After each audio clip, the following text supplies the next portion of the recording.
नमस्कार, आप देख रहे हैं दी कंटाप मैं प्रफुल्ल। कैराना को कश्मीर नहीं बनने देंगे, पलायन कराने वालों का पलायन करवा देंगे। उत्तर प्रदेश में भारतीय जनता पार्टी का ये प्रमुख नारा है और उत्तर प्रदेश में भारतीय जनता पार्टी के नेता हो, विधायक हो, सांसद हो, मंत्री हो, यहां तक कि हमारे प्रधान सेवक हो, गृह मंत्री अमित शाह हो, सबके जुबान पे ये सब रटा रटाया हुआ है। अपने संबोधनों में कैराना पलायन का नाम तो जरूर ही लेते हैं। इसीलिए कैराना पलायन को उत्तर प्रदेश के चुनावी सरगर्मी में, चुनावी माहौल में भारतीय जनता पार्टी खूब भुना रही है और उत्तर प्रदेश में कैराना का मुद्दा, कैराना के पलायन का मुद्दा जोरों शोरों पे है। कल उत्तर प्रदेश के कैराना में देश के गृह मंत्री अमित शाह पहुंचे थे और कैराना से जिनका पलायन हुआ था उनके परिवारों के साथ मुलाकात किया और मुलाकात करके उनसे बातचीत की और उनके साथ दुख दर्द भी उनका साझा किया। लेकिन उससे इतर अगर आपको एक और हम कहानी बताएं तो शायद ही आप उस पर विश्वास करेंगे। लेकिन आपको एक और कहानी से रूबरू जरूर हम कराएंगे। देवभूमि उत्तराखंड की कहानी है। उत्तराखंड में भी कई ऐसे गांव हैं जहां से गांव को लोग खाली करके दूसरे जगह पलायन कर गए हैं। उस गांव को छोड़कर किसी अन्य राज्य में या शहर में जाकर अपना आशियाना बना लिए हैं। लेकिन वहां उत्तराखंड का पलायन शायद भारतीय जनता पार्टी के नेताओं को या भारतीय जनता पार्टी की सरकार को नजर नहीं आती है, क्योंकि उत्तर प्रदेश में हिंदू मुसलमान का एंगल है, लेकिन उत्तराखंड में हिंदू और मुसलमान का एंगल नहीं दिखता है। इसीलिए पलायन का दर्द भी नहीं समझ आता है। इसीलिए उत्तर प्रदेश के पलायन को बार बार रेखांकित किया जाता है, बार बार बुनाया जाता है, बताया जाता है कि उत्तर प्रदेश के कैराना में पलायन हुआ था और किसके वजह से हुआ था, ये भारतीय जनता पार्टी के नेताओं के जुबान से आप सुनते रहते हैं। लेकिन आपको हम ले चलते हैं देवभूमि उत्तराखंड की जमीन पे और उत्तराखंड के उन गांवों से रूबरू कराते हैं जिन गांवों में लोग आज रहते नहीं है, बल्कि वो गांव वीरान पड़ा हुआ है और पूरा का पूरा खाली है। गांव को छोड़कर लोग क्यों चले गए हैं, क्या उसकी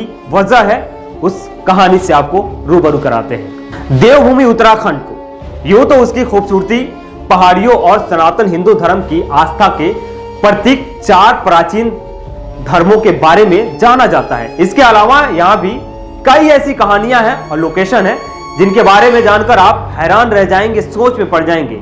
इसी उत्तराखंड के चंपावत में एक गांव ऐसा भी है कि जहां पर इंसान नहीं बल्कि भूत रहते हैं। अब आप सोचेंगे कि भूत कैसे रहते हैं। किसी समय में यहां भारी चहल पहल रहती थी, लेकिन अब यहां भूतों का डेरा होने की वजह से सन्नाटा पसरा है, पूरा का पूरा गांव खाली है। दरअसल इस भूतहे गांव की कहानी यह है कि करीब 63 साल पहले सुरक्षा बलों की एक गाड़ी गिरने के बाद इससे वीरान होने की कहानी शुरू होती है। इस गांव के आसपास भी कोई इंसानी गांव नहीं है।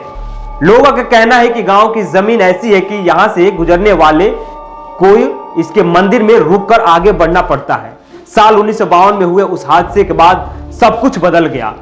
जवानों की गाड़ी खाई में गिरी, उसमें सेना के 8 जवान थे।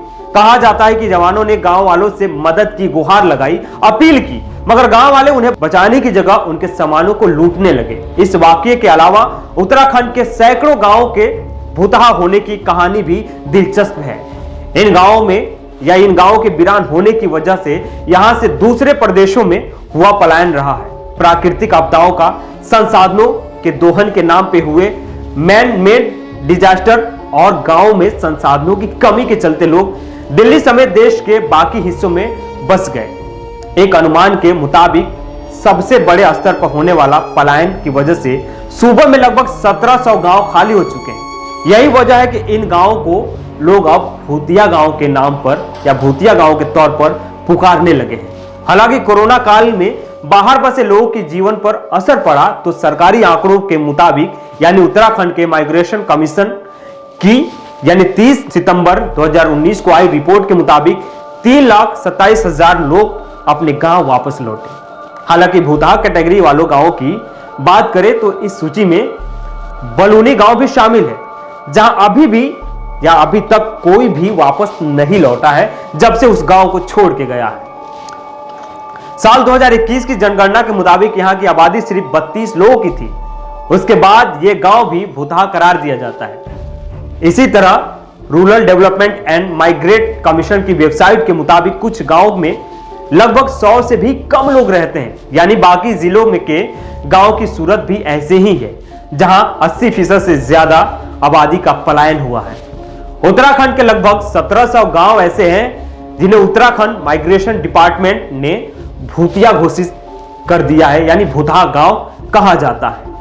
इसके अलावा 1000 गांव ऐसे हैं जहां 100 से भी कम लोग बचे हैं, यानी अब गांव में रहने के लोग तैयार ही नहीं होते हैं। उत्तराखंड के लगभग 550 गांव ऐसे हैं जो पलायन के कारण खाली हो गए हैं। पूरा का पूरा गांव वीरान पड़ा है। इन गांवों के लोगों दूसरे और शहरों में जाकर अपनी काम की तलाश के वजह से चले गए। गांव को खाली हो जाने के बाद अधिकारियों ने इसे भूतिया गांव घोषित कर दिया, क्योंकि गांव में कोई रहने वाला नहीं रहा, तो इसीलिए इसे भूतिया का लिस्ट में डाल दिया गया।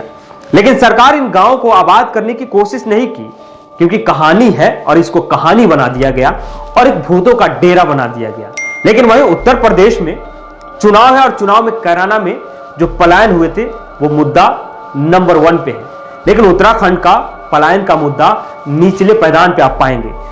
उत्तराखंड में भी भारतीय जनता पार्टी की डबल इंजन की सरकार है, लेकिन यह पलायन उनको नजर नहीं आ रहा है, क्योंकि वहां पे हिंदू और मुसलमान करके चुनावी रण में अपनी जीत पक्की करना शायद मुश्किल है, इसीलिए वहां पे पलायन का दर्द समझ नहीं आता है। लेकिन उत्तर प्रदेश में टोपी, अब्बाजान, भाईजान, चाचा जान पे काम चलता है, कारोबार चलता है, धर्म के नाम पे दुकानदारी चल रही है, इसीलिए कैराना का पलायन बार बार दिखाया जाता है और उसमें एक विशेष समुदाय के लोगों को टारगेट किया जाता है। तो ये रहा कैराना और उत्तराखंड की कहानी, उत्तर प्रदेश और उत्तराखंड, जहां दोनों राज्यों में एक तरफ कैराना है तो दूसरी तरफ उत्तराखंड के भूतिया गांव है, जहां से लोग गांव को छोड़कर चले गए हैं। लेकिन सरकार की नजर कहां है? उत्तर प्रदेश में है, क्योंकि उत्तर प्रदेश में चुनाव जीतना है तो आपको हिंदू और मुसलमान करना होगा। लेकिन उत्तराखंड में ऐसा कोई एंगल नहीं दिखता है, इसीलिए वहां के लोग की आबादी, बड़ी संख्या में लोग पलायन करके गांव को छोड़ के चले गए, वो नजर नहीं आते हैं और ना ही उन गांवों को बसाने की कोशिश की जाती है, ना ही उन गांवों को आबाद करने की कोशिश की जाती है, ना ही उन गांवों में जो मूलभूत सुविधाएं मुहैया करानी है उनको कराने की कोशिश की जाती है, बल्कि उन गांवों को भूतिया घोषित कर दिया गया है और कहा जाता है कि यहाँ पे इंसान नहीं भूत रहते हैं, इसलिए गांव के लोग डर के चलते, यानी डर की वजह से ये गांव छोड़ कर चले गए हैं।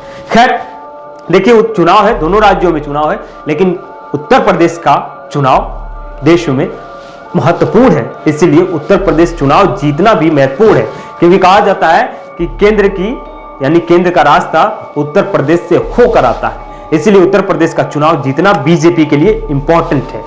तो खैर देखते रहिए, सरकार दो आंखों से देखती है, एक तरफ का दर्द दिखता है, एक तरफ का दर्द नजरअंदाज किया जाता है। तो आप बने रहिए हमारे साथ, ऐसी कहानियां, ऐसी खबरें आप तक लाते रहेंगे। अगर अभी तक आप हमारे चैनल को सब्सक्राइब नहीं किए तो सब्सक्राइब कीजिए। यूट्यूब पे देख रहे हैं तो बेल आइकन दबाइएगा, अगर फेसबुक पे देख रहे हैं तो फॉलो जरूर कीजिए।